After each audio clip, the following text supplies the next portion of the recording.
Sampaikan itu. Ya. Silahkan nanti dipahami, dipelajari, terus tidak malas, ya. Setelah pembelajaran ini kamu harus bagaimana dan seperti apa, silahkan ikuti langkah-langkah yang seharusnya kamu lakukan. Sehingga kalian tidak akan mengalami kesulitan, kalian akan tetap bisa belajar dengan baik, kalian mudeng, kalian tidak bingung, kalian tetap jelas, kalian tetap menjadi anak yang pintar, ya. Bukan kendala. Ini, oke. Bida akan menyampaikan materi apa yang akan kamu pelajari selama 1 semester ini. Ya. Yang kedua, Untuk tulisannya dari mana ya? final, nah kan di depan Apa final? panel, gua pakai langsung lawan. Untuk Iya. ini data klik kok belum buka.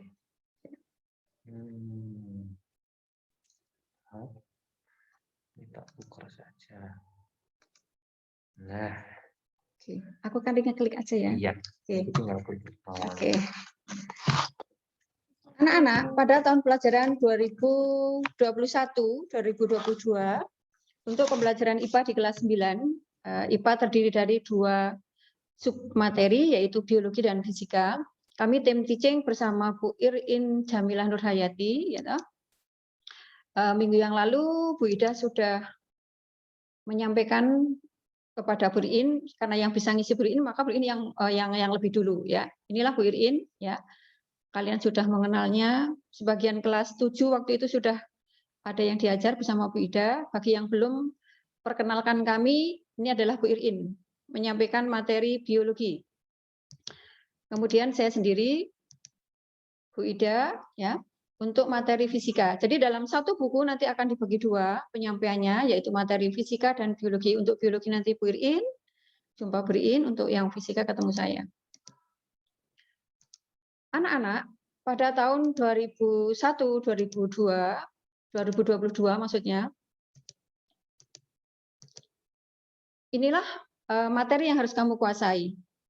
Hanya dalam kurun waktu sampai bulan November. Karena bulan Desember, kalian sudah harus ulangan akhir semester ke-5. Ya. Untuk itu waktunya terlalu sangat pendek sekali. Kalian tidak boleh bersantai ria, tidak boleh semuanya sendiri, tetapi harus sudah mulai punya plan atau planning, ya, atau rencana bagaimana teknik dan cara belajar dalam waktu sesingkat-singkatnya, tetapi mendapatkan materi sebanyak-banyaknya. Dan itu bisa dikuasainya dengan baik. Kalau kalian tidak akan hidup menyesal tanpa tahu apapun, maka kalian tetap harus banyak belajar juga, walaupun di rumah. Tidak ada kendala kata karena di rumah, tidak diajari, dan sebagainya. Tidak ada kata itu, karena apa? Bapak, Ibu Guru SMP di Banjarnegara sangat siap untuk ditanyai, walaupun berjauhan. Karena dengan sosial media yang ada, lewat WA, ya, atau mungkin lewat IG, bagi yang punya IG, atau mungkin Facebook dan sebagainya, silahkan. Kalian kesulitan bisa tanya, apalagi sekarang Mbah Google itu sangat pintar. Jadi tidak ada kendala untuk tidak tahu. Kamu bisa browsing, materi-materi itu sangat banyak. Ada buku, apalagi di Google itu buka sebanyak-banyaknya itu materi ada. Jadi tidak ada kata mengatakan enggak bisa, enggak mudeng gitu ya. Kamu harus berusaha bagaimana caranya bisa dan mudeng sehingga kamu akan jadi anak yang dikatakan sebagai anak yang pintar, anak yang cerdas, anak yang mampu memecahkan masalah atau jadi tahu, jadi yang semula tidak tahu menjadi tahu. Anak-anak, ada 5 pokok bahasan atau 5 bab. Yang pertama untuk bab 1 itu adalah biologi. Nanti Bu Irin yang menyampaikan, yaitu sistem reproduksi pada manusia. Itu nanti jatahnya Bu Irin. Ya. Kemudian bab 2, sistem reproduksi pada tumbuhan dan hewan. Itu juga masih Bu Irin yang menyampaikan. Dan bab ketiga adalah pewarisan sifat pada makhluk hidup. Jadi nanti yang disampaikan oleh Bu Irin adalah bab 1 sampai bab 3.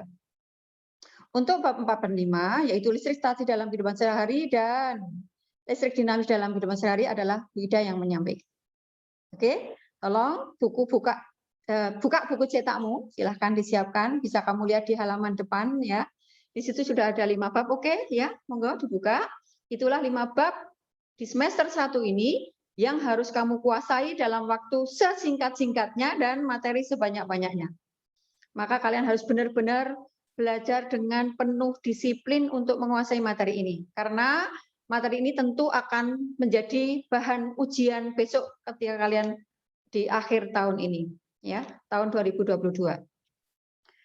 Selanjutnya anak-anak, mohon untuk diperhatikan dan dicermati sistem penilaian sehingga kamu nanti tidak akan keteteran bahasanya atau tidak akan kesulitan ya, untuk menampilkan nilai yang maksimal yang akan diperoleh di rapot maupun di hasil ijazah. Tolong perhatikan baik-baik. Ya, mudah-mudahan nanti insya Allah tak share biar kamu nanti bisa baca. Anak-anak, kriteria ketuntasan minimal atau KKM yang harus dicapai dalam semester ini yaitu oleh setiap siswa minimal nilainya harus 70. Minimal 70. Adapun pencapaian nilai itu meliputi ada nilai pengetahuan, ada nilai spiritual dan sosial, yaitu disiplin, tanggung jawab, jujur, ya, dan juga nilai keterampilan. Ya, jadi nanti ada 3 penilaian, yaitu pengetahuan, sikap sosial, dan keterampilan. Nilai akhir atau di rapot pada pengetahuan diperoleh dari nilai rata-rata penilaian harian. Jadi kamu wajib mengikuti ulangan harian atau penilaian harian, yaitu 2 kali biologi, perhatikan baik-baik, 2 kali ulangan biologi, dan 2 kali nilai ulangan fisika. Kemudian untuk penilaian tengah semester PTS diperkirakan sekitar bulan Oktober. Jadi sangat pendek sekali waktunya, mohon diperhatikan. Ini sudah Juli, Agustus, September, Oktober. Kamu sudah harus penilaian tengah semester. Sangat singkat waktunya. Kemudian untuk penilaian akhir semester itu akan dilaksanakan sekitar pada bulan Desember. Sekali lagi, tolong dicermati ya. Untuk penilaian ini benar-benar diikuti agar nilainya kamu maksimal setelah lepas dari SMP 2 Banjarnegara, nilainya akan mendapatkan nilai yang baik atau yang maksimal, tidak mengecewakan. Kemudian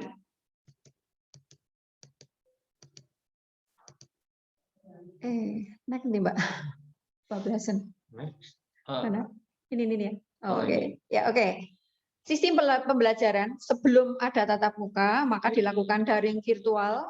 Kami melakukan secara bergantian, secara materi fisika dan biologi, yaitu minggu ini fisika, berarti minggu depan ketemu biologi, seperti itu. Bergantian dalam setiap minggunya. Kemudian untuk daring strukturalnya melalui WA atau Telegram, tapi beda pilih yang WA. Anak-anak pakai WA, karena Telegram sudah kami hentikan, maka kamu gunakan WA. WA grup kelas ya. WA grup mata pelajaran dan semuanya sudah punya, sudah ada. Kemudian daring mandiri, siswa mengerjakan buku pendalaman materi untuk pelajaran tidak punya ini. Masing-masing sudah punya? Tunjukkan ke saya. Oke. Ya. Buku pendalaman materi ini fungsinya untuk merangkum buku cetak yang kamu miliki, nanti kamu pindahkan di sana. Kamu baca, kamu tulis, kamu pelajari, kamu pahami. Itulah sebagai bahan ajar untuk tugas mandiri adalah mempelajari buku cetakmu, dituangkan pada buku pendalaman ini. Dipindah, dipahami, dipelajari, dan didukung dengan PowerPoint yang sudah Bida sampaikan. Karena Bida tidak mungkin untuk menjelaskan semua PowerPoint itu atau materi secara detail, karena waktunya sangat pendek, sangat singkat. Ya, dan kalian harus belajar mandiri, benar-benar mandiri, baca, memahami, kemudian mengerjakan tugas-tugasnya.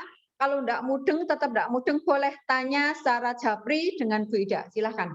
Ya, Bu, tentang ini kurang jelas, nanti Bida jelaskan. Secara mandiri tidak apa-apa. Oke. Kemudian,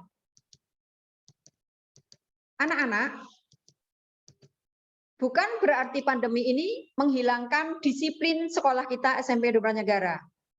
Kita masih sangat beruntung di Kabupaten Banjarnegara, pembelajaran itu dimulai jam 8. Itu sudah sangat toleransi yang luar biasa. Karena di sekolah-sekolah lain, di kabupaten lain, bahkan di Jakarta, itu pembelajaran dimulai setengah 7. Jam 7 sudah mulai pembelajaran, setengah 7 anak-anak sudah harus mengirimkan absensi. Dan di Jakarta, bagi yang tidak mengirimkan absensi, dianggap tidak ikut pembelajaran. Ya, dan itu termasuk dalam nilai sikap, akan dinilai dalam pembelajaran ini. Untuk itu anak-anak semuanya, tolong Sekali lagi, disiplin tetap dijaga. Tidak tidur enak-enak. Ya, kalau jam 8 sudah mulai, sebelum jam 8 kamu sudah standby siap.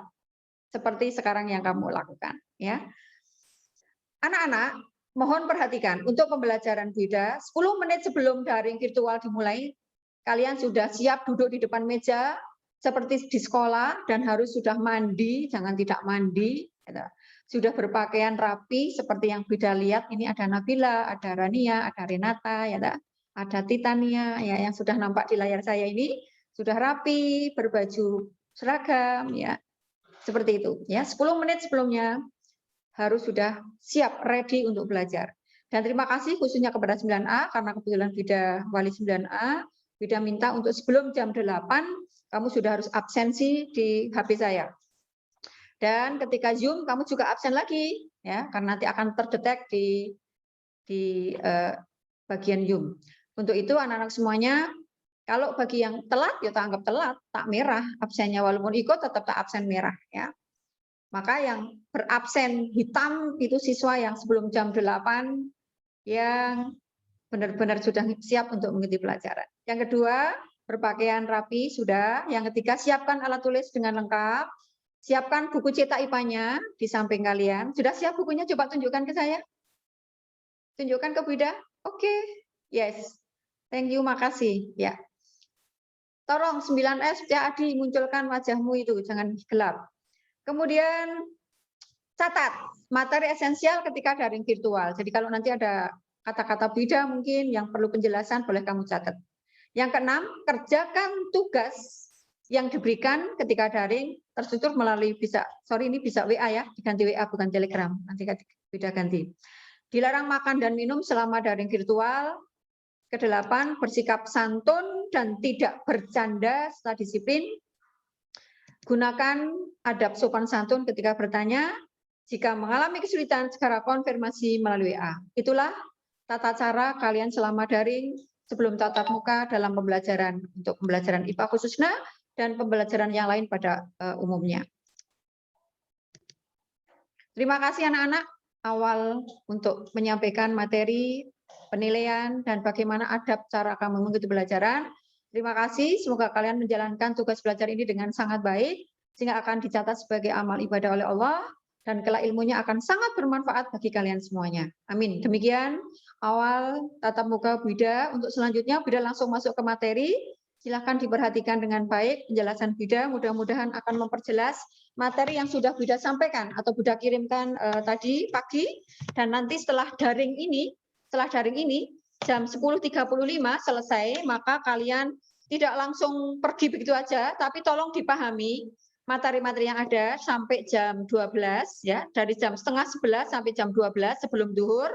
Kamu belajar, karena di situ di jadwal pembelajaran kamu masih daring mandiri atau belajar mandiri. Silakan jadwalnya dilihat, bukan berarti setelah selesai Zoom kamu langsung pergi, langsung main, langsung apa dan sebagainya, tapi belajar, dipelajari. Buddha berharap setelah selesai tatap muka ini melalui Zoom, kalian nanti PowerPoint sudah saya kirim 2.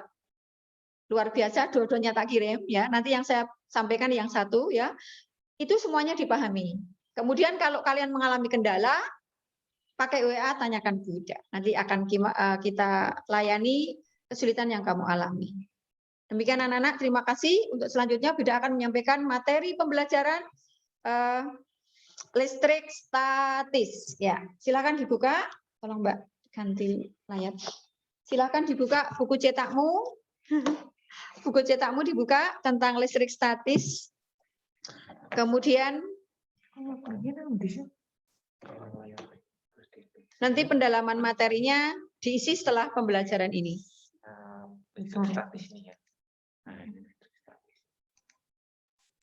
Mas, saya bisa komunikasi sebentar sama anak-anak. Bertanya. Berapa siswa yang sudah masuk? 138. Oke, biar aja yang lain tidur. Oke, anak-anak terima kasih. Di awal tadi sudah bisa sampaikan untuk persiapan kamu selama belajar. Bagaimana? Buddha terlalu cepat enggak menyampaikannya? Bilang kamu, naik kecepatan nanti tak kurangi. Tidak, Bu. Oke, bisa nerima dengan baik? Bisa. Jelas? Bisa, Bu. Oke, terima kasih. Ya, karena beda memang karakter beda tuh nek bicara cepat gitu. Jadi kalau misalnya kecepatan nanti tak kurangi ya. Semoga bisa ngontrol otak saya untuk mengurangi kecepatan saya, velocity saya untuk berbicara. Mudah-mudahan kamu akan lebih jelas. Oke, anak-anak, nanti akan saya tampilkan PowerPoint yang akan kita pelajari bersama. Kemudian nanti PowerPoint sudah tak kirim. Setelah pembelajaran ini, PowerPoint itu dipelajari di Sinaoni, insya Allah mudeng. Ya. Siap belajar? Halo, sudah siap belajar? Siap. Oke. Siap, Bu. Yuk kita mulai. Siap, Bu. Bismillahirrahmanirrahim. Yuk.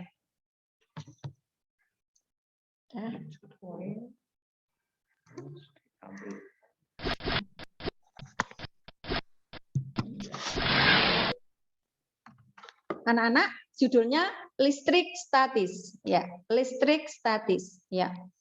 Atau kata lainnya, listrik statis disebut dengan listrik tidak mengalir, ya, listrik yang tidak mengalir. Jadi kali ini kita akan belajar tentang listrik. Listrik itu adalah bentuk energi. Sekali lagi, listrik adalah bentuk energi. Energi itu adalah kemampuan untuk melakukan usaha. Apa itu energi? Kemampuan untuk melakukan usaha. Listrik adalah merupakan salah satu bentuk energi dari berbagai macam bentuk energi. Ada energi kalor, ada energi cahaya, ada energi apa lagi? Potensi dan sebagainya. Itulah bentuk-bentuk energi. Ya. Kali ini di kelas 9 kita akan belajar tentang bentuk energi, yaitu energi listrik. Di kelas 7 kalor ada ya. Kelas 8 itu energi cahaya. Di kelas 9 kita belajar tentang energi listrik, yaitu listrik statis atau listrik tidak mengalir. Anak-anak, kompetensi inti atau dikenal dengan KI dan kompetensi dasar KD-nya, maka tujuan pembelajaran listrik statis ini kalian nanti mampu menjelaskan konsep listrik statis dan gejalanya dalam kehidupan sehari-hari, termasuk kelistrikan pada sistem saraf dan hewan yang mengandung listrik. Jadi tujuan pembelajaran, kamu nanti setelah belajar listrik statis mampu menjelaskan konsep listrik statis dan gejalanya, gitu ya.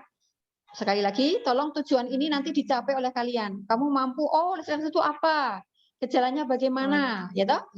Terus pada sistem saraf hewan itu seperti apa? Hewan apa saja yang mengandung listrik? Nah, itu yang perlu kalian pahami atau kalian pelajari pada pembelajaran kali ini.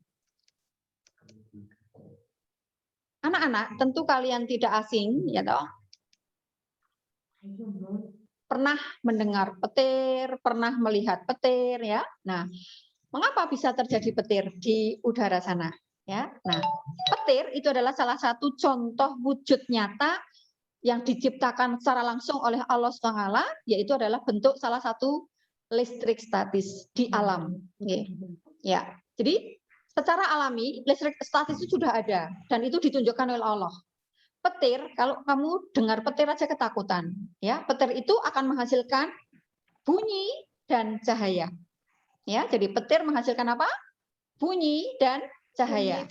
Itu muncul adanya kelistrikan karena ada dua benda yang berbeda muatannya, ya. Oke, nanti kita akan belajar di sana muatan listrik itu apa dan seperti apa, ya.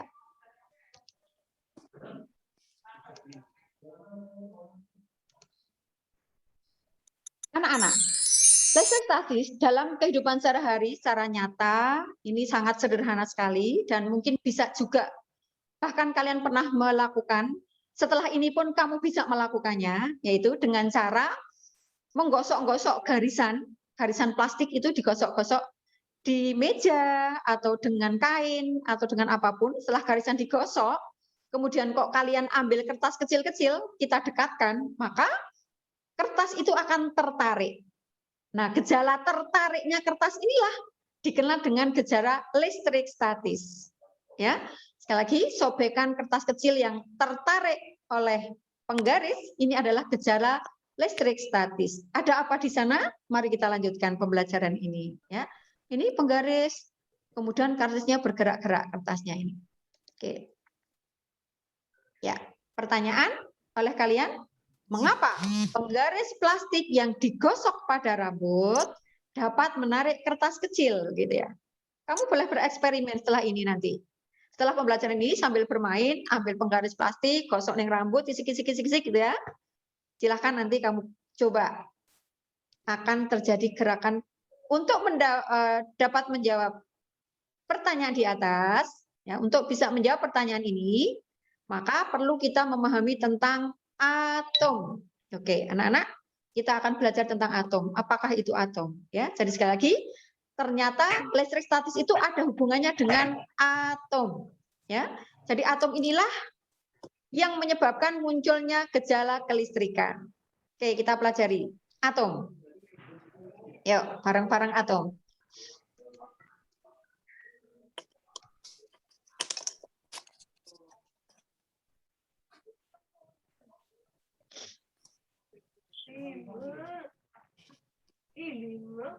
Anak-anak, atom itu adalah partikel terkecil. Partikel terkecil dari suatu zat ya, yang tidak dapat dibagi. Secara kimia biasa, jadi ini zat. Misalnya ini kayu, kemudian ini bagian ujung yang terkecilnya ini tersusun atas atom-atom, ya. Dan atom itu sendiri masih terdiri dari beberapa bagian.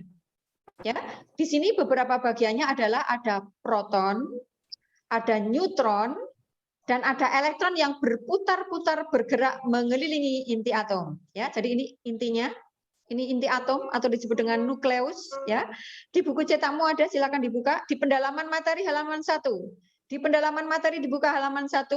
Di situ sudah Bida gambarkan. Nanti tinggal kalian mengisi.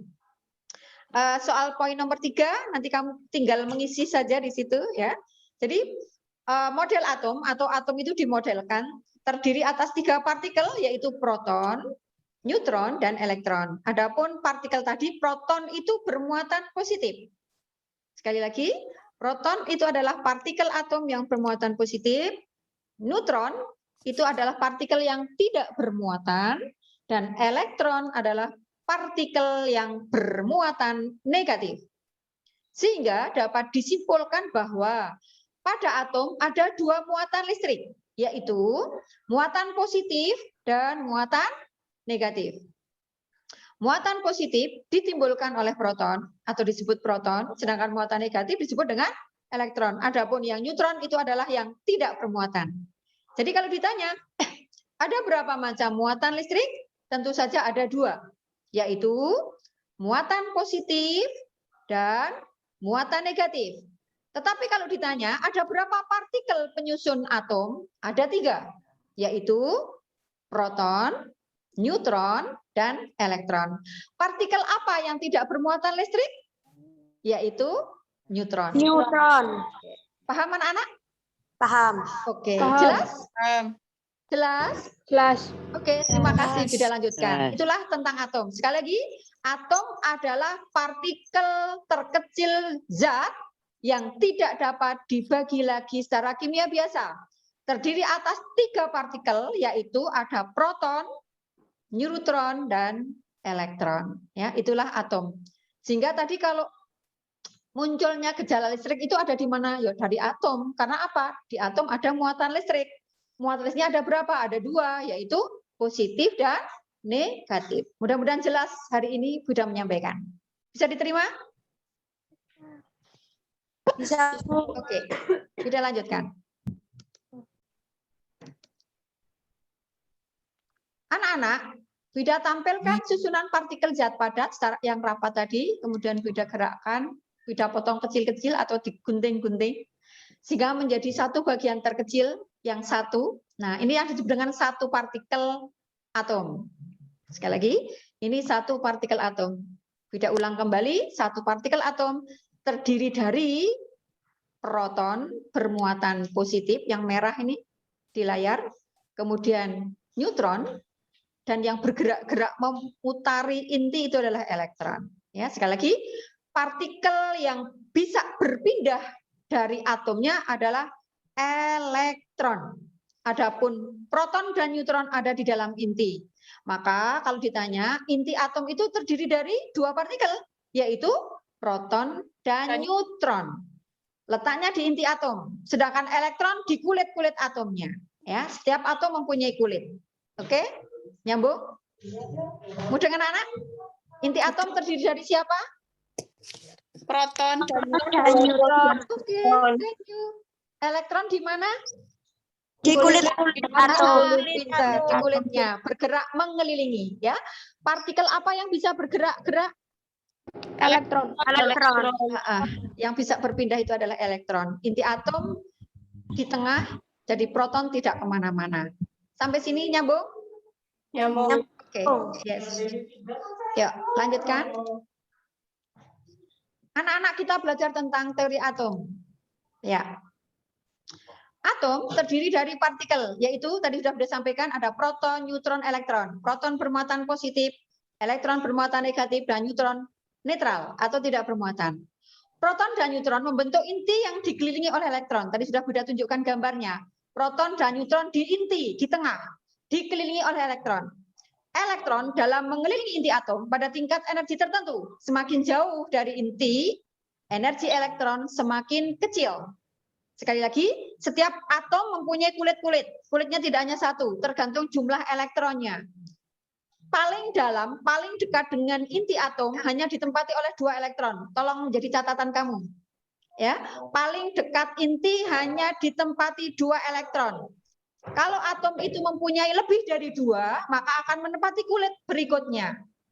Dan energi yang ada di kulit pertama itu adalah mempunyai energi yang paling kuat dibanding energi yang di kedua. Maka bahasanya elektron dalam mengelilingi inti atom pada tingkat energi tertentu. Semakin jauh dari inti, maka energi elektron semakin kecil. Sehingga apa anak-anak? Elektron yang ada di kulit paling luar mudah melepaskan diri dari atomnya. Jadi yang mudah pindah-pindah itu elektron yang paling luar atau yang paling di kulit paling luar. Atom dikatakan netral jika jumlah proton sama dengan jumlah elektron. Atom bermuatan positif jika atom kekurangan elektron atau jumlah positifnya lebih banyak daripada negatifnya atau proton lebih banyak elektron. Sedangkan atom bermuatan negatif jika atom kelebihan elektron atau jumlah elektron lebih banyak daripada jumlah protonnya. Penjelasan Bunda mudah enggak ini? Mudah. Mudah. Oke, tolong nanti dipahami untuk teori atom ini. Apal, terdiri dari proton, neutron, elektron, membentuk inti dikelilingi elektron, ya. Di dalam mengelilingi inti atom, tingkat energinya tertentu, semakin jauh semakin kecil, ya. Atom netral itu apa? Kalau jumlah protonnya sama dengan jumlah elektron. Atom bermuatan positif itu yang seperti apa? Jumlah protonnya lebih banyak atau kekurangan elektron, ya. Dan yang terakhir, Jumlah atom protonnya bermuatan negatif jika lebih banyak kelebihan elektron atau jumlah elektron lebih banyak daripada jumlah protonnya. Sampai sini nyambung? lebih banyak. Oke, Nyambung. thank you. Ya, mudah-mudahan jelas ya. Anak-anak, karena atom You're tidak welcome. nampak oleh mata kita karena terlalu amat sangat kecil, hanya mampu dilihat oleh mikroskop elektron, ya, sehingga para ahli fisika memodelkan atau menggambarkan. Yang pertama, ada beberapa teori di bukumu nanti bisa kamu lihat. Ada menurut Rutherford, John Dalton, ya, kemudian Neil Bohr, ya. Di sini dimunculkan gambar model atomnya ini menurut Rutherford, ya.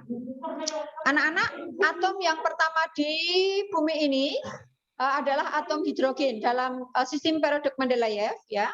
Itu yang nomor 1 adalah atom hidrogen. Kenapa? Karena atom hidrogen itu atom yang paling ringan dan atom yang paling sederhana. Mengapa disebut demikian? Karena hanya terdiri dari 1 proton dan 1 elektron. Jadi kalau ditanya, atom hidrogen hanya terdiri dari 1 proton dan 1 elektron. Oke, dan satu-satunya atom yang tidak memiliki neutron. Karena hanya 1 proton di intinya dan elektron yang mengelilinginya. Ya, inilah atom hidrogen. Tolong dicatat baik-baik. Atom hidrogen adalah atom yang paling ringan dan paling sederhana. Karena hanya terdiri dari 1 proton dan 1 elektron. dan termasuk atom yang tidak memiliki neutron. Yang kedua, Bida contohkan yaitu atom helium. Disebut atom helium, dilambangkan dengan He. Atom helium terdiri dari 2 proton, 2 neutron, dan 2 elektron. Ya. Jadi ini sudah mulai bertambah jumlahnya. Kalau tadi hanya satu proton, 1 elektron. Yang ini untuk atom helium atau lambangnya He terdiri dari berapa jumlah proton pada atom helium di atas? Jawabannya berapa? 2. 2. Pinter. Berapa elektron pada helium? 2. 2. Berapa? Apakah atom helium di atas bermuatan listrik? Ya. Tidak. Kenapa jawabannya? Mengapa tidak bermuatan? Bermuatan Ayo. Tadi ada berapa jenis atom? 3. 3. Atom bermuatan Bermuatan positif, negatif, dan netral. Menurut tadi? netral. Ya, Pak, enggak? Ada 3 jenis atom ya. Ulangi, perhatikan. Ada 3 jenis atom. Atom bermuatan positif, atom bermuatan negatif, atom netral. Sekarang pertanyaan. Ini atom positif, negatif, atau netral? Netral. Iya. Kenapa disebut netral? Karena proton sama elektronnya sama. Aduh, pinter-pinter banget muridnya Bida. 100. Karena jumlah proton dan jumlah elektronnya sama. Jadi, sekali lagi anak-anak, yang menyebabkan atom itu bermuatan listrik itu adalah pada jumlah proton dan elektron. Neutron tidak mempengaruhinya. Kalau jumlah protonnya banyak, berarti muatannya apa? Positif. Iya. Kalau jumlah elektronnya banyak, berarti bermuatan Negatif. Kalau jumlah proton elektronnya sama, berarti Netral. Oke. Mudeng ya. Ya, Bu. Oke, pinter. Selamat belajar. Nah, ini. Bida contohkan lagi. Atom yang ketiga. Atom litium. Li. Litium. Coba anak-anak ngamati. Berapa jumlah proton litium? Amati di layarmu. Berapa jumlah litium protonnya? Silakan di layarmu. 3. Ya, 1, 2, 3. Oke. Berapa jumlah elektronnya? 3. Elektron itu yang muter-muter itu loh, yang gerak-gerak itu loh. 3. Oke. Apakah atom litium di atas bermuatan listrik? Bermuatan. Bermuatan apa? Netral. Bermuatan apa netral? Halo? Netral. Bermuatan apa netral? Netral. Iya, netral. Kenapa disebut netral? Karena jumlah proton jumlahnya sama. Iya, pinter. Karena jumlah proton dan jumlah elektronnya sama. 3 proton, 3 elektron, dan 3 neutron ini kebetulan. Terus anak-anak, perhatikan antara helium dan perhatikan.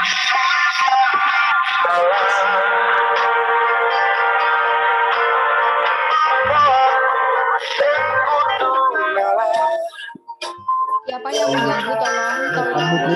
Tolong musik. Berisik.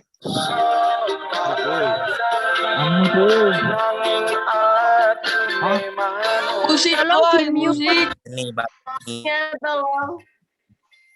Tolong sopan tidak mengganggu. Tolong sopan tidak mengganggu. Semoga Allah menggerakkan hatimu untuk jadi orang baik. Anak-anak, mohon diperhatikan antara atom helium dan litium. Perhatikan baik-baik. Kalau atom helium itu hanya 1 kulit. Ya. Sedangkan ini ada berapa kulit? 2. Ada 2. Ya. Tadi di awal sudah sampaikan bahwa untuk kulit pertama itu paling banyak diisi berapa elektron? 2 elektron ya. Oke, 2 elektron. Sedangkan kalau lebih dari 2, maka akan menempati kulit berikutnya. Menempati kulit. Ya Allah, semoga anak yang memusikkan musik di dihentikan. Ya Allah, tolong. Jadi akhlaknya baik, tidak mengganggu pembelajaran ini. Siapapun itu bentuknya, manusia atau setan aku nggak tahu. Kalau manusia gerakkan hatinya, kalau setan hentikan. Terima kasih Allah, Engkau telah mengabulkan doa kami. Paham anak-anak? Paham. Oke, jadi yang menempati kulit pertama jumlahnya 2, berarti yang satu di kulit kemana? Kedua. Kulit kedua atau kulit berikutnya. Bagaimana penjelasan Bida hari ini? Mudah? Alhamdulillah mudah. Terima kasih. Ya, inilah. Bu. Ya, oke. Kesimpulan, jika demikian, bila mana atom dikatakan netral, gitu kan? Kesimpulannya apa? Atom disebut netral. Jumlah Jumlah elektron dan protonsnya sama. Pinter banget. Mungkin ya, jika jumlah proton dan elektron pada atom tersebut adalah sama, ya jumlahnya sama. Yuk, kita belajar tentang muatan listrik pada atom. Belajar tentang muatan listrik pada atom. Ya. Di awal tadi sudah Bida sampaikan, ya.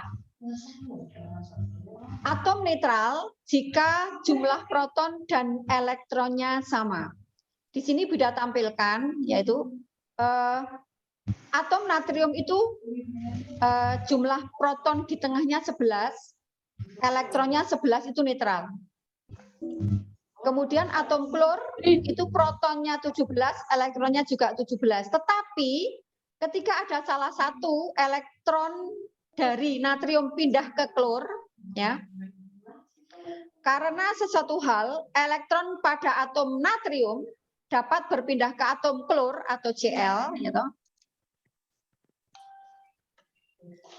Yang terjadi natrium kehilangan elektron sehingga natrium akan mengalami kekurangan elektron. Dengan demikian natrium akan menjadi bermuatan positif. Sedangkan pada klor menerima elektron, maka klor akan kelebihan elektron dan klor menjadi bermuatan negatif. Jadi terbentuknya muatan listrik pada atom itu apabila ada salah satu atau beberapa atom elektronnya mengalami perpindahan. Mudah enggak bahasaku? Mudang. Oke. Mudah. Bisa ya, diikuti ya. Jadi kalau ada elektron dari suatu atom mengalami perpindahan, maka elektron itu akan mengalami perubahan muatan yang semula netral menjadi bermuatan listrik. Atom yang kehilangan, sekali lagi, atom yang kehilangan elektron, maka elektronnya jadi berkurang gitu kan. Dengan demikian atom menjadi bermuatan positif. Sedangkan atom yang kedatangan elektron, maka elektronnya bertambah menjadi atom negatif. Demikian yang dimaksudkan bahwa suatu atom bisa menjadi bermuatan listrik yang semula atom itu adalah netral. Paham? Paham. Oke. Kapan atom itu bisa menjadi bermuatan listrik? Tadi gimana? Kalau elektronnya pindah. Kalau elektron itu mengalami apa? Perpindahan. Oke, salah satu elektron atau lebihnya mengalami apa? Perpindahan. Karena sesuatu hal bisa digosok, bisa dipanaskan, ya, atau diberi elektron yang lain. Maka kalau elektron itu pindah, atom menjadi bermuatan. Kalau yang menerima elektron bermuatan apa? Negatif. Oke. Yang kehilangan elektron menjadi bermuatan Positif. Yes, pinter, mudeng banget.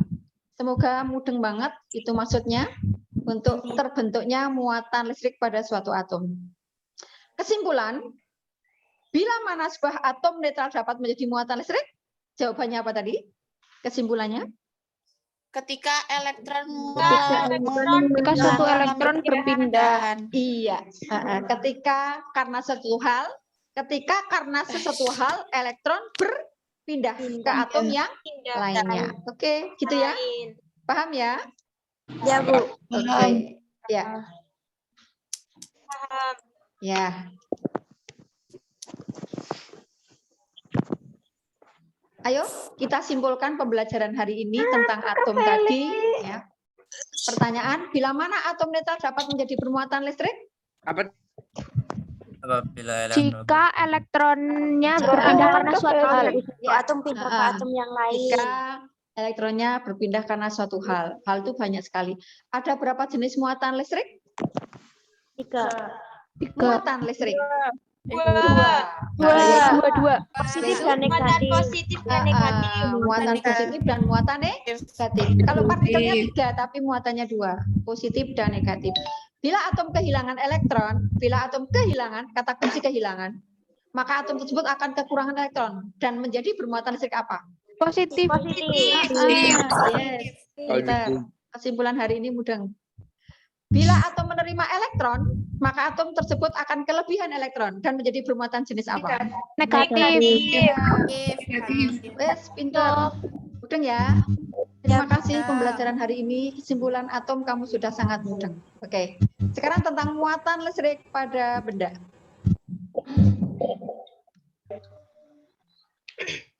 Anak-anak, hal ini bisa kamu lakukan di rumah. Ambil penggaris, cari bulu ayam, tapi jangan mencabuti ayam, kasihan. Artinya bulu yang sudah tidak di ayam, kamu nemu bulu ayam gitu ya, atau disulak boleh, jangan ayam diambil dicabuti bulunya, kasihan ya. Engko yuk melayu-melayu golek ayam dioyok-oyok cabuti bulune, ngono kan, sakit tau. Lah iya toh, dikongkon nganggo bulu ayam, oyok-oyok ayam. Kalian bisa eksperimen nanti di rumah setelah ini, ya, lakukan aja eksperimen ini sambil bermain sambil belajar. Penggaris plastik yang digosok-gosok dengan rambut dapat menarik bulu ayam. Seperti di awal tadi, penggaris plastik yang digosok rambut dapat menarik kertas-kertas kecil. Bagaimana hal itu dapat terjadi? Dan apa yang terjadi dengan penggaris plastik dan bulu ayam sehingga bulu ayam dapat tertarik oleh penggaris plastik? Oke.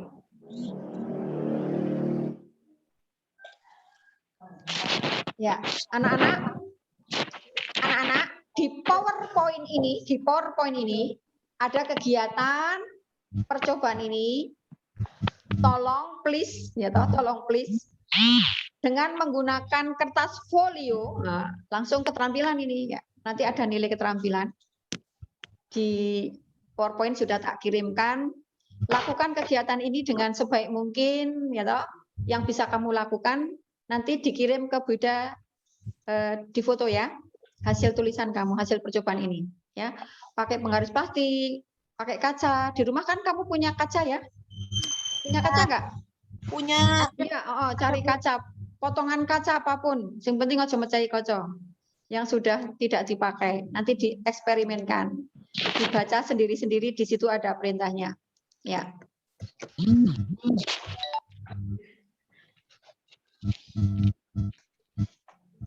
Nah, karena ini nanti dieksperimenkan sama kamu, tidak harus dijawab sekarang. Ya, nanti silakan dicoba. Dicoba, nanti hasilnya dikirimkan ke Bunda. Ya, silakan. Tadi sudah tak jelaskan, yuk kamu mencoba sendiri mencari penggaris plastik dan bulu ayam. Ya, itu aja tugas kamu yang ada di PowerPoint. Ya.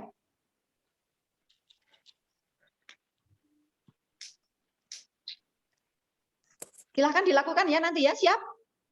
Siap. Oke, nanti cari plastik, penggaris plastik, yuk bulu ayam nyari disulap boleh, terus sesuai yang ada di PowerPoint-mu dibuka, terus nanti dieksperimenkan, nanti hasilnya dikirim ke saya. Nah, sekarang tak jelaskan bagaimana konsep penggosokan bisa menghasilkan benda bermuatan listrik. Ya. Nanti kamu praktekkan sendiri, tapi konsepnya di sini seperti ini. Untuk mendapatkan muatan listrik pada suatu benda dengan cara menggosok. Sekali lagi, bisa dengan cara apa untuk menghasilkan benda bermuatan listrik? Menggosok. Ya, menggosok. Dengan cara apa? Menggosok. Ya. Oke. Dialiri listrik. Oke, ini penggaris plastik yang digosok dengan kain wool. Yuk perhatikan di layar kalian, di HP kalian. Ya. Harus netral, artinya tidak bermuatan listrik ya bendanya. Penggaris netral dengan kain wool netral. Di awal tadi sudah kita pahami bersama bahwa benda netral itu jumlah proton dan elektronnya sama. Di sini juga ditampilkan sepasang-sepasang ini berpasang-pasangan, jumlah proton dan elektronnya sama. Menunjukkan bahwa penggaris plastik ini netral, kain wool juga netral. Kemudian kita gosokkan. Kusuk, ya, gosok. Oke. Ternyata perhatikan baik-baik. Jumlah proton dan elektron baik pada penggaris plastik dan kain wool sekarang sama atau berbeda? Berbeda. Berbeda. Pada penggaris plastik, yang banyak jumlah apa? Proton. Elektron. Ayo, yang di penggaris. Banyak apanya? Elektron. Banyak elektronnya atau protonnya? Elektron. Elektron. Oke. Sedangkan yang di kain wool banyak apa? Protonnya. Ya apa ya? Banyak protonnya, oke? Nah, sekarang pertanyaan beda. Elektronnya itu dari penggaris ke kain wool atau kain wool ke penggaris? Dari penggaris ke kain wool. Lah kok nek ilang proton elektronnya jadi entek no. Ayo dipikir. Dipikir baik-baik. Sekarang yang banyak elektron penggaris atau kain wool? Penggaris. Berarti elektronnya pindah dari penggaris ke wool atau wool ke penggaris? Wool ke penggaris. Iyalah, dari wool ke penggaris. Karena yang negatif itu kan kedatangan. Sedangkan yang plus yang kehilangan. Ya pada? Ya. Kan yang bergerak di sini adalah elektron. Oke, konsepnya perhatikan. Ulangi, perhatikan baik-baik. Di sini ketika penggaris plastik digosok dengan kain wool akan terjadi perpindahan elektron. Elektron berpindah dari mana ke mana? Dari wool ke penggaris. Dari kain wool ke penggaris. Pinter. Berarti konsep mudah-mudeng. Jangan sampai ketuker. Harus dari mana? Kain wool ke penggaris. Karena sekarang penggaris menjadi kelebihan elektron. Protonnya ada banyak di kain wool. Sehingga sekali lagi tadi dua-duanya netral. Ketika digosok terjadi perpindahan elektron, yaitu dari wool ke penggaris. Sehingga sekarang penggaris menjadi bermuatan listrik negatif. Kain wool bermuatan Positif. oh ya, pintar. Ingat-ingat sampai ujian nasional besok, ya, sampai ujian. Insya Allah. Ya. Plastik yang digosok dengan kain wool, ya, maka plastik akan menjadi bermuatan listrik negatif. Diingat-ingat ya, teori ini diingat-ingat.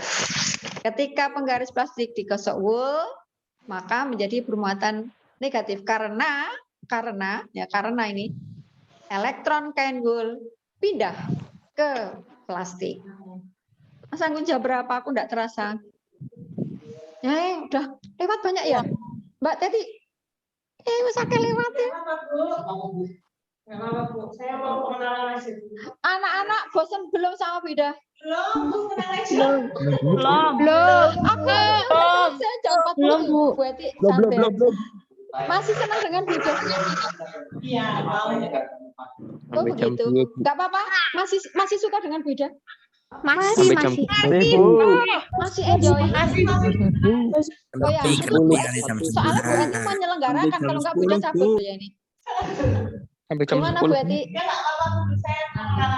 Anak-anak masih setia dengan Bida?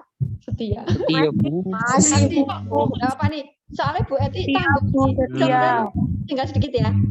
Ya, oke. Ya. Tadi udah ya. Why? Oh, ini kaca ya? Salah. Panggun. Saya back dulu, back. Salah. Yang kaca. Udah. Ke sini. Lagi, satu lagi. Oke. Ini? Oke, ya. Oke, ini tadi nih ya. Ya, oke, lanjut dulu ya. Masih betah? Masih. Oke, yuk. Siap? Tak lanjut sekarang tentang mendapatkan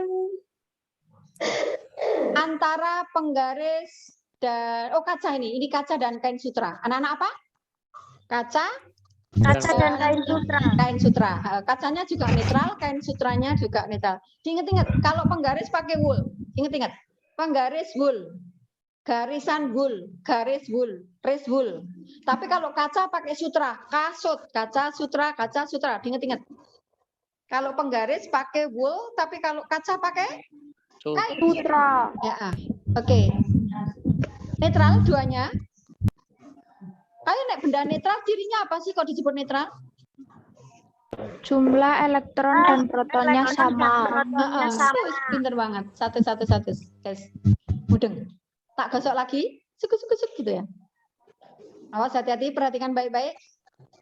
Kaca, sekarang jumlah yang lebih banyak siapa? Proton. Yes. Sutra yang banyak apanya? Elektron.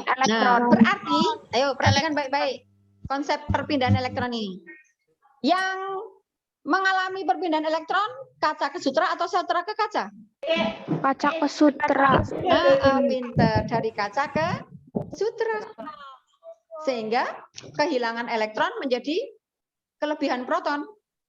Maka menjadi bermuatan positif. Kaca digosok dengan sutra, maka akan menjadi bermuatan positif. Ya. Sampai sini nyambung? Nyambung. Oke. Wow. Bu Eti belum siap? Oh, belum. Nanti nunggu nek Bu Eti siap, Bida cabut loh ya. Bu Eti jare rung siap ya. Tadi deh Bida ra cabut-cabut. Enggak apa-apa masih dengan Bida. Papa. Oke. Yuk, sekarang interaksi anak-anak. Tadi kaca bermuatan positif. Ketika didekatkan dengan kaca yang bermuatan positif, maka terjadi gaya listrik. Gaya apa? Ya listrik. Atau terjadi interaksi atau gaya. Interaksi antara muatan listrik. Kalau positif ketemu positif akan terjadi gaya apa? Tolak menolak. Tolak menolak. Ya, pintar. Tolak menolak. Ya. Jadi kesimpulan, muatan sejenis apabila didekatkan maka akan saling tolak menolak. Ya, makanya sama cowok karo cowok ya tolak menolak.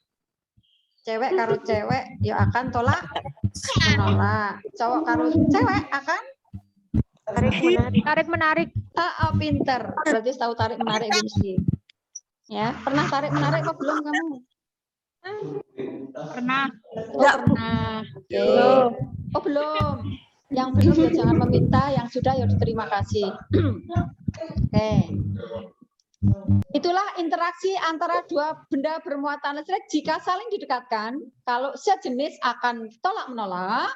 Kalau ini tidak sejenis, plastik dengan kaca tadi, maka akan terjadi gaya tarik menarik. Nah, Bu Eti sudah mendekati saya. Saya sudah siap-siap akan mengundurkan diri dari udara. Anak-anak, ini tentang hukum kolom sedikit. Siapa dong? Oh, nunggu Pak Anggun, wes. Sambil nunggu Pak Anggun, Bida ngomong. Hukum kolom. Perhatikan di layarmu, ya, hukum kolom. Hukum kolom itu akan mempelajari tentang gaya tolak dan gaya tarik antara dua benda yang bermuatan listrik. Didekatkan dua benda bermuatan, yaitu Q1 dan Q2, Q kuantum, kuantum ya. Q itu kuantum, Q1, Q2, dua benda bermuatan. Ini sejenis apa tak sejenis ini? Sejenis. Yuk diprediksi, tolak atau tarik? Tolak. Ya, pintar. Tolak. Wis nyantel, tolak. Nek tolak itu yang menjauh, nggak akan mendekat. Nah, tadinya dua muatan berjarak R tolak menolak. R tambah aja. F itu gaya, lambang F itu force, ya force.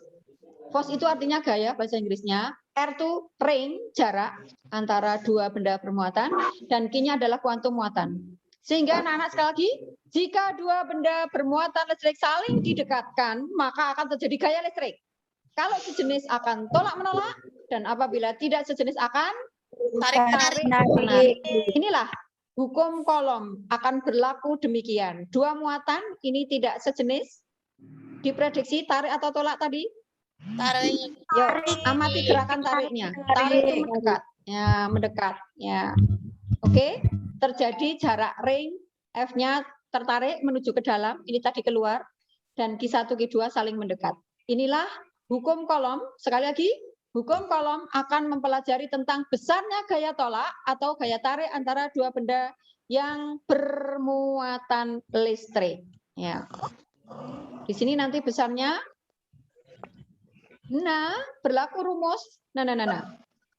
Hukum kolom berbunyi besar gaya tarik atau tolak antara dua benda bermuatan sebanding dengan besar muatan masing-masing dan berbanding terbalik dengan kuadrat jarak antara kedua muatan. Ya, jadi gayanya adalah F. F itu adalah force, artinya gaya. K-nya konstanta atau ketetapan. Q1, Q2 adalah muatan masing-masing. R kuadrat itu adalah jarak antara dua muatan. Sehingga berlaku persamaan F sama dengan K kali Q1 kali Q2 per R kuadrat. Tolong dicermati rumus ini perdana untuk saya. Berarti setelah ini kamu harus berhitung untuk besarnya gaya listrik. Baik yang tertarik maupun yang tertolak. F disebut gaya kolom dalam satuan Newton. Q muatan dalam satuan kolom dan R dalam jarak satuan meter dan K ketetapan dengan nilai 9 kali 10 pangkat 9 Newton meter kuadrat dan per kolom kuadrat. Oke anak-anak, rumus itu dicermati F kaki 1 Q2 per R kuadrat. Ya, ada satu contoh soal tak ajari. Dua benda bermuatan listrik dengan masing-masing bermuatan 3 mikrokolom. Ini pembacanya 3 mikro. Mikro, membacanya mikro. Dan min itu artinya elektron. Kalau ini tidak ada tandanya berarti plus, itu adalah proton. Bukan berarti nilainya minus ya, tapi ini adalah elektron. 2 mikrokolom yang berpisah sejauh 10 cm bila ketetapan atau konstantanya adalah 9 kali 10 pangkat 9 Newton meter kuadrat per kolom kuadrat, berapakah besar gaya tarik antara dua muatan tersebut? Kenapa disebut gaya tarik? Karena ini yang satu positif, yang satu negatif. Pinter. Tuh yang diketahui. Di layar sudah ada cara mengerjakannya. Q1 3 mikro dijadikan kolom 3 10 pangkat min 6. Karena 1 mikrokolom ada 1 juta kolom. Maka 3 kali 10 pangkat min 6. Yang ini 2 kali 10 pangkat min 6. Jaraknya 10 cm jadikan meter menjadi 10 pangkat min 2 meter. Halo anak-anakku, mudeng ora sampai sini? Insya Allah mudeng. Ayo ngomong, mudeng ora? Mudeng? Belum. Ya belum mana ngomong. Ulang Bu. Ulang. Ulang Bu. Muatan. Yuk, kata muatan. Muatan listrik. Hah? Gimana? Udah?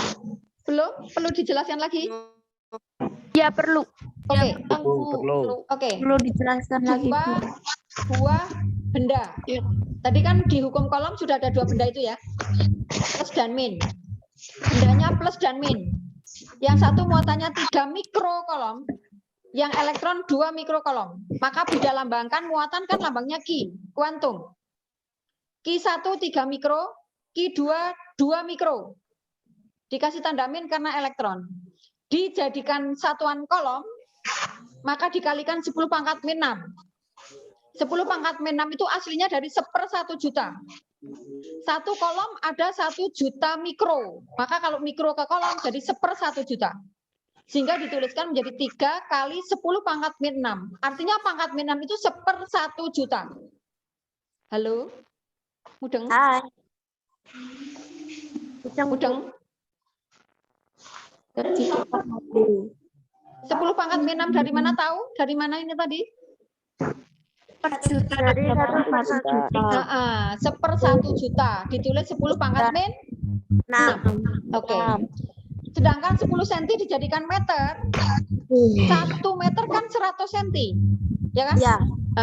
Maka 1 cm kan 1/100. Sehingga dikalikan 1/100 menjadi 10 pangkat min 2. Gitu. Nyambung? Nyambung. Oke. Nah, lanjutannya ini hasilnya. Ditanya F, maka jawab gunakan persamaan F, K, Q1, Q2 per R kuadrat. Dimasukkan saja F-nya, K-nya 9 kali 10 pangkat 9 angkanya. Ini satuannya. Terus Q1 3 kali 10 pangkat min 6. Q2-nya 2 kali 10 pangkat min 6, dan R kuadratnya adalah 0,01 meter kuadrat. Ya, dibuat dalam bentuk baku, maka menjadi 10 pangkat min 4, karena ini dikuadratkan. Sampai sini mudeng? Mudeng. Ya, jadi 0,0001 itu hasilnya dari 0,01 kuadrat. Oke? Halo? Angkanya dicermati. Yang ini semua masih sama, yang berubah pada R. 0,01 meter dikuadratkan menjadi 0,0001 meter kuadrat. Dibuat dalam bentuk baku menjadi 10 pangkat min 4. 0,001 dijadikan baku 10 pangkat min 4. Maka setelah dihitung 9 kali 3 kali 2 cara ngitungnya. Oke anak-anak? Ulangi. 9 kali 3 kali 2. 27 kali 2 gitu ya. 54. Terus pangkatnya dijumlahkan. Pangkat 9 ditambah min 6 ditambah min 4. Dibagi min 4. Hasilnya habis. Maka sisanya tinggal 54 Newton. Sampai sini. Mudeng? Mudeng. Oh ya, selamat belajar. Sampai sini dulu Bida menyampaikan. Tolong anak-anak dengarkan yang hari ini Zoom dengan saya. Setelah pembelajaran ini selesai, ketemu sama Bu Eti, lanjutkan pembelajaran, tidak pergi kemana-mana. Yang pertama, kamu pelajari PowerPoint saya. Lanjutannya ini di Sinaoni semuanya.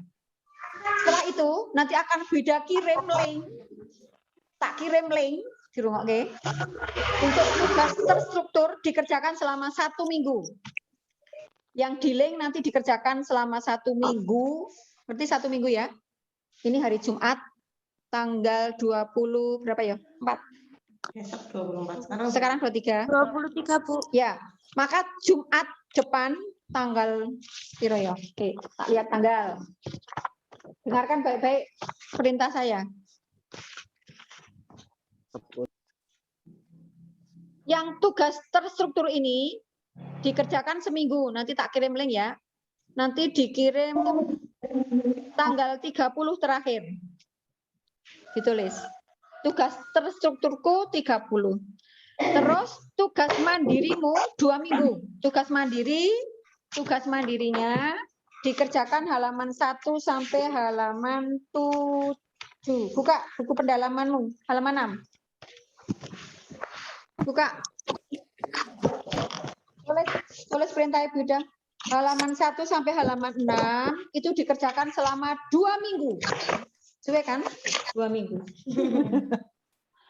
Ayo, mandiri dikerjakan 2 minggu. Maka terakhir mengumpulkan nanti tanggal 6 Agustus. Enak toh? Sebelum Bu. Oke?